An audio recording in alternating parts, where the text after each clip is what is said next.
These are Stevie's puppies. Yeah, of course I have one by my foot. Say, of course, because she wants me to pick him up. Don't you? So I was carrying him in here to the visitation room so I could get a video, and of course Yellow is just had his head buried under my chin, just getting that big old hug. This is my lover boy.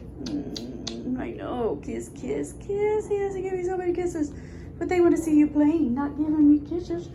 Here, because we don't want to spew that picture, do we? Here he is. Get back to me. I know. Aw, mommy loves you, but they want to see a video of you. Look at this one over here. So I'm going to ignore this one with the yellow ribbon, so he goes and plays with the toy, and you get that one over there. Look at, just get that toy. Sit. Oh, see? Yeah, ignore him. He'll go play. So my little buddy there with the yellow ribbon's Brock, and then the aqua ribbon, Bob, and the one over by the door, the green ribbon, just a growling away at that toy and having a blast, is Bill.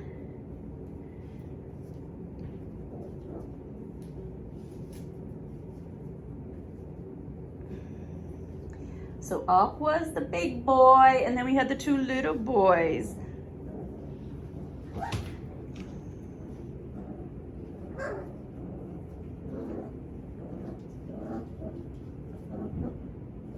So Bob here, these two guys are, see, they're playing. They're so sweet and fun, aren't they? Here's my buddy again. Gotta come check in, right? Beg for attention. That's Brock.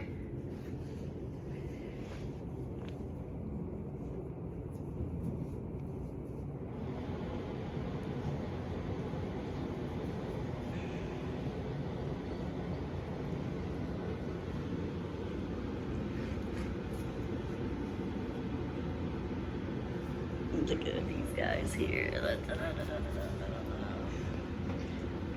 There's my little buddy there. That's Bill. Checking in too. You trying to check in too? You were trying to play with my shoe. I see you. Uh-huh. That's Bill. Oh, Brock just rang the bell over there. Oh, big boy. Good boy. Investigating the room. Saying you want to go back to your little playroom. Here. So, Bob is here. Bob, now his coat type is somewhere between wavy and curly. So, hey, you were trying to roll over? You want me to get your belly, don't you? So, you'll be like this girl here. Let me zoom her out there, see? Little mop top going on. So that's more like, say, one of these two. So one of those two would be that one. And he's the big boy.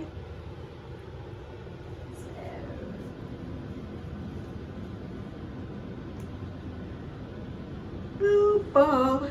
Ooh. Okay. You're chewing on my shoe, and then my little yellow buddy's there bringing me a toy. So we have Bill. So these two with the curly coats. There was an excellent example that I sent somebody, but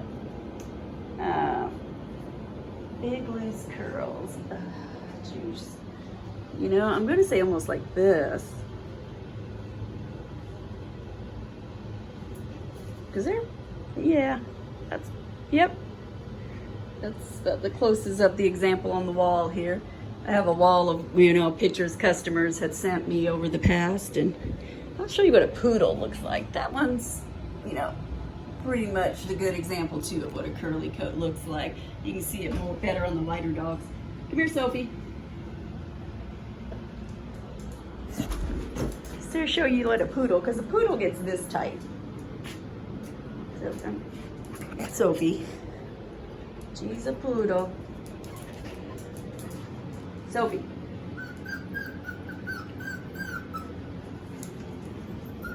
Well, and this big boy should be about as big as Sophie, too. Sophie, would you sit? Can you sit and show them? Sit, Sophie's not usually here. She's my daughter's dog. Okay, that's a good Sophie. Sit. Sophie. Sophie. Would you focus here, Sophie? Okay, so sit. There's a good Sophie. Sophie. Jeez. Oh, so kill me. You're just so excited to be here. This is day number 1. So you guys stay here for a few days. Mommy's gone. I'm babysitting. No, I'm not gonna let you outside. No, I will in a minute. Go run. But that is the curly of a red poodle. I use the apricots and red poodles because their fur isn't as curly as the black and the white poodles that you see in the show ring. Their fur is much more softer. And Sophie, see there? Yeah, so the fur is a lot softer, and so their fur is not going to stand up. Like in the show ring, they can do those poof balls on them and make them all, you know, that prissy white and black dogs. I guess they put those balls on their heads and their hips and their joints, and you can't do that with red because the fur won't stand up. So that's why you don't see a red poodle in the show ring, because their fur is very soft. So the red and the apricot poodles, that's the only line I breed with to create, you know, the softest coat possible. So that would be the curliest, because that is an actual poodle. So that would be the curliest. So then you have, you know, this for the curl example. You can see how curly that gets. It makes their fur stand out more around the snout, like here. It makes it poof out more rather than laying flat. And this one here is a real good example, where this one would be very flat and wavy. So this customer got 2, so she got a curly one and a wavy one.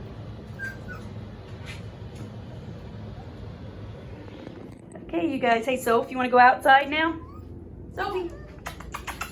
Sophie, go run. Oh, Emmy's going with you. Take care of Emmy. But as you see, we do live on a hill, and this is why I really can't do like a live, like a FaceTime or anything, because as you see, this is us in my view. That's the house and so forth. And down the lane we have a lake, and it goes back like another 40 yards that way. So here's the outside of our building. So when you come here, this here is the entrance right here. So we're gonna go down here to the puppies. Hi, puppies. Huh? Did you go? No? You did over there. I see it. Yes, I do. It's all right.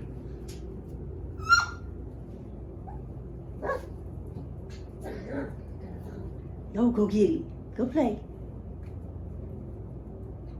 Get him.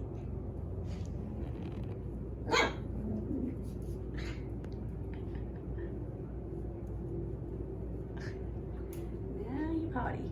Okay. Some paper towels. I have any right here. Goose bearer, why did you potty on the floor? Ooh.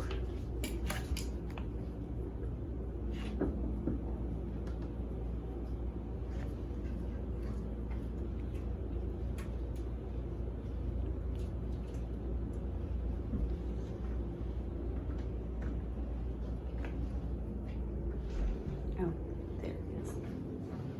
What you doing, huh?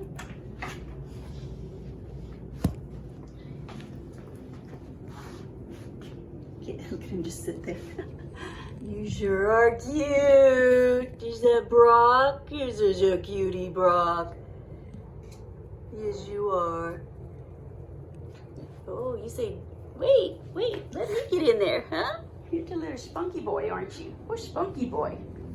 So my spunky boy there is going to, and in a spunky, just playful, funny way. He must play like a cat, like he's going to attack stuff, and then he's like, I'm going to get it. Yeah. And that just shows his high intelligence because he doesn't miss anything. He would probably be the most intelligent one.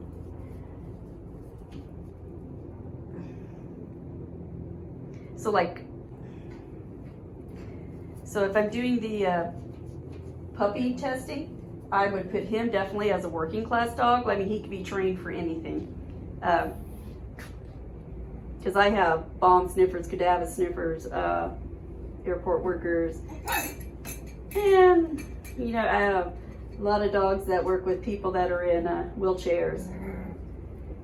And then of course Brock would go like perfect companion score, so he's just a tad below like the working class dog. He'd be the wonderful companion dog. Emotional support dog classification is Brock's. And then you have the big Bob. Now Bob's just somewhere in the middle. He could go either way. He'd be good for emotional support, or you know, you could pretty much train him for anything. Get him, Brock. Tell him. It's your scale. It's your jungle gym. You're king of the mountain. You are? Okay.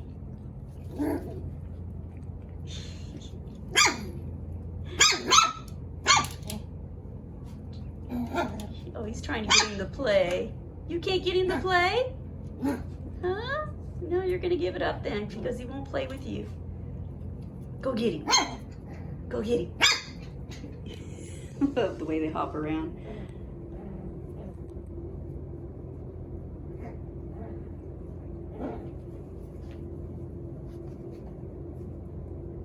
Okay, he's like, I'm stuck.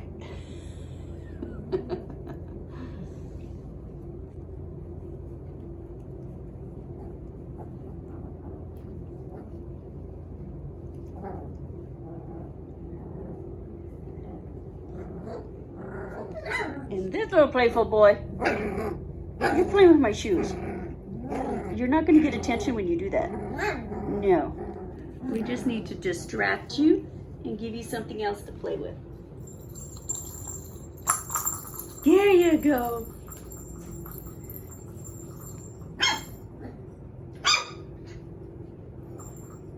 Oh, yep, you found a different toy.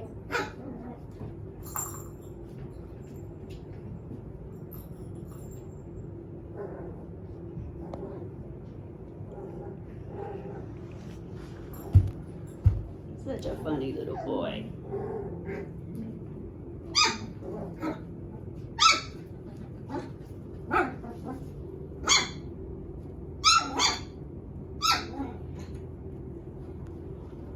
Wait, I don't have him in the picture.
Brock. You see, he can be playful too. So, or no, that one is actually, Brock's the yellow one. But Brock would be good. You know, he can play by himself. You know, and that's kind of the personality my dogs have in my house. I can let them outside. They run, they play. They love to go in the swimming pool with me. If I'm in the pool and I'm on a raft, then that's where they want to be. They have to swim out to me and get to the raft. And that's all they do, is just follow me around inside the house. You know, if I'm at my desk, they go in the crate that's next to, well, Buffy and Lily will go in the crate, and then Miss Emmy will lay between the crate and the desk, and there's a little spot there that she likes to lay. And then if I'm in the living room, if I sit there and watch TV, that's exactly where they go, right up on the couch with me. Lily has her spot on the other end of the couch that she has claimed, and Buffy and Emmy are on either side of me. And then they go and they sit on top of the couch and they look out the window for, 15 minutes, half hour, and then they have to come back in and check in with me. So they just continue to do their little check-ins. In the middle of the night, maybe it was about 2 o'clock in the morning, I had woke up in shift positions in bed, and Buffy came up and laid on where the edge of my pillow was. Had her back up against me at mine.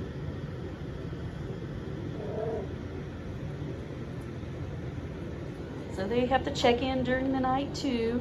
If I sneeze, it's so funny. If I sneeze, Buffy has to run up to me or find me wherever I'm at in the house and see if I'm okay. Because she could be a working class dog. So that's one of her jobs.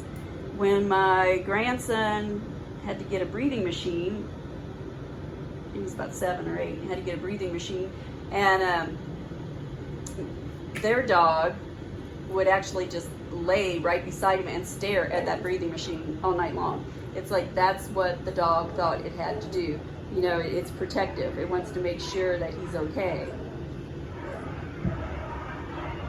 Oh, my husband's home, so all the dogs are going to be wanting to get out and run again. Oh, Miss Sophie, she's out there running. He let her back into the kennel area.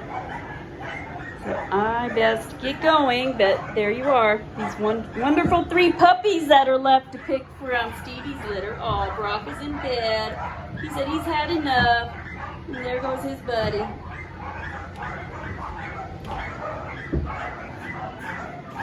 He had to check on him. Bill, did you go check on Brock and see what he was doing in that bed?